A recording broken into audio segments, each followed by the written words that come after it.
ఈరోజు వీడియో ఏంటంటే సమ్మర్‌లో చల్లగా కర్బూజా జ్యూస్ ఎలాగో తయారు చేయాలో చూసేద్దాం. ఇంట్లో ఉండే ఇంగ్రీడియెంట్స్‌తో చాలా ఈజీగా, సింపుల్‌గా ఎలా చేయాలో చూసేద్దాం. దానికోసం అని చెప్పి ఒక చిన్న కప్ సగ్గుబియ్యాన్ని తీసుకొని మంచిగా ఒక బౌల్‌లో వేసుకొని వాష్ చేసుకోవాలి. వాష్ చేసుకున్న సగ్గుబియ్యాన్ని కాసేపు వాటర్‌లో నానబెట్టి పక్కన పెట్టాలి. దాని తర్వాత స్టవ్ పై పాన్ పెట్టి దాంట్లోకి ఒక లోట వాటర్ పోసుకోవాలి. వాటర్ మంచిగా బాయిల్ అయ్యేంత వరకు వెయిట్ చేయండి. దాని తర్వాత కర్బూజాని తీసుకొని దాంట్లో ఉన్న సీడ్స్ని పక్కన పెట్టేసి మిగతాదంతా ఒక బౌల్లోకి తీసేసుకోండి. మీరు ఈ సమ్మర్ స్పెషల్ ఏ డ్రింక్స్ చేసుకుంటున్నారో, ఏ జ్యూసెస్ చేసుకున్నారో కామెంట్ చేయండి.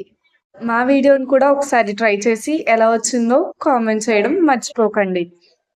మనం ముందుగా బాయిల్ చేసుకోవడానికి పెట్టుకున్న ఆ వాటర్ అనేవి మంచిగా బాయిల్ అయిపోయాయి కాబట్టి మనం ముందుగా వాష్ చేసుకొని పక్కన సగ్గుబియ్యాన్ని తీసుకొని అందులోకి వేసేసుకొని మంచిగా బాయిల్ అవ్వనివ్వండి. ఆల్రెడీ మనం ఒకసారి నానబెట్టేసాం కాబట్టి ఫాస్ట్ గానే బాయిల్ అవుతాయి. మంచిగా బాయిల్ అయ్యేంత వరకు వెయిట్ చేయండి. తర్వాత ఒక బౌల్లోకి 3 or 2 టేబుల్ స్పూన్ సబ్జాస్ తీసుకొని వాటర్ పోసుకొని నాననివ్వండి. సబ్జాస్ అనేవి మీ దగ్గర లేకపోతే కనుక స్కిప్ చేసేసేయచ్చు. చాలా మందికి కర్బూజా అనేది ఇష్టం ఉండదు. కానీ మనం కానీ జ్యూస్ రూపంలో చేసిస్తే ఎంతో సింపుల్గా ఈజీగా మంచిగా తాగుతారు. ప్లస్ బాడీ అనేది కూల్ అవుతుంది. అంతలోకి మన సగ్గుబియ్యం అనేవి ఉడికిపోయాయి కాబట్టి మంచిగా బాయిల్ అయిపోయాయి. అందులోకి మనం 2.5 గ్లాస్ మిల్క్ని వేసుకోవాలి. మిల్క్ వేసేసుకున్న తర్వాత మంచిగా మిక్స్ చేసుకోండి. దాన్ని మంచిగా బాయిల్ అయ్యేంత వరకు వెయిట్ చేయండి. తర్వాత మనం ముందుగా కట్ చేసుకొని పెట్టుకున్న కర్బూజా పీసెస్ని ఒక మిక్సీ జార్లోకి వేసుకోండి. దానికన్నా ముందు ఒక 3 or 4 టేబుల్ స్పూన్ షుగర్ని వేసుకోవాలి. ఎందుకంటే స్వీట్నెస్ కోసం. మాకైతే స్వీట్నెస్ అనేది ఎక్కువే ఉండాలి కాబట్టి మేము షుగర్ అనేది ఎక్కువ వేసుకుంటున్నాం. మేము దీని బదులు బెల్లం కూడా వేసుకోవచ్చు. మన మిల్క్ మంచిగా బాయిల్ అయిపోయినాయి కాబట్టి అందులోకి ఫ్లేవర్ కోసం 3 or 4 ఇలాచీస్ని వేసుకోండి. తర్వాత ఒక బౌల్ తీసుకొని అందులోకి 1 లేదా 1.5 స్పూన్స్ కస్టర్డ్ పౌడర్ని తీసుకొని అందులో వాటర్ పోసి మంచిగా ఉండలు లేకుండా మిక్స్ చేసుకోండి.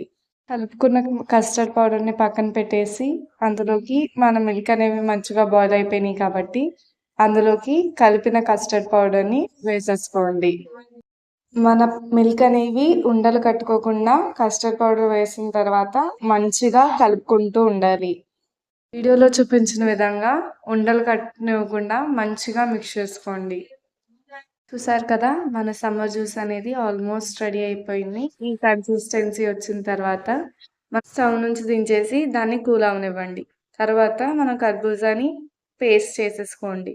దాంట్లోకి మనం ముందుగా నానబెట్టుకున్న సబ్జాస్ని అందులో వేసేసి గ్రైండ్ చేసుకున్న కర్బూజాని కూడా వేసేసుకోండి. మొత్తం అంతా మంచిగా మిక్స్ చేసేసుకోండి.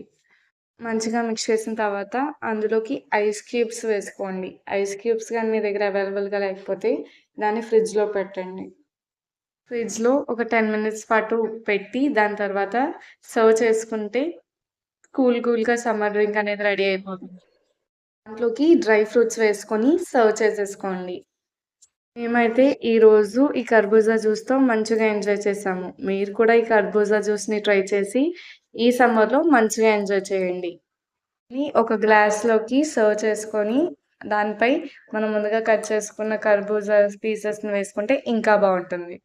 ఆ వీడియో కానీ మీకు నచ్చినట్లయితే లైక్ చేయండి, షేర్ చేయండి, కామెంట్ చేయండి, సబ్స్క్రైబ్ చేసుకొని పక్కనే ఉన్న బెల్ ఐకాన్ని క్లిక్ చేయండి. మరికొన్ని వీడియోస్ కోసం తప్పకుండా వెయిట్ చేయండి.